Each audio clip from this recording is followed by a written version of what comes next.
Знаете ли какво означава този лист? Този специално нищо. Но ако беше истински трудов договор, как така този беше истинския? Какво е трудов договор? Трудовият договор е най-разпространената форма на наемане на работа. То е споразумение между работодателя и работника, уредено в Кодекса на труда. Неговата сила идва от това, че осигурява широка защита на служителя, право на платен годишен отпуск, болнични, майчинство, обезщетение при безработица. Работодателят е длъжен да плаща осигуровки върху уговореното възнаграждение.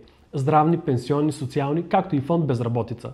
Служителят е защитен от произволни уволнения. Има ясни процедури, срокове на предизвестие и гаранции, които работодателят трябва да спазва. Освен това, трудовият договор създава стабилност и предвидимост.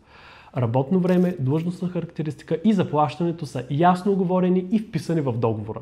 Разбира се, има и задължения за служителя.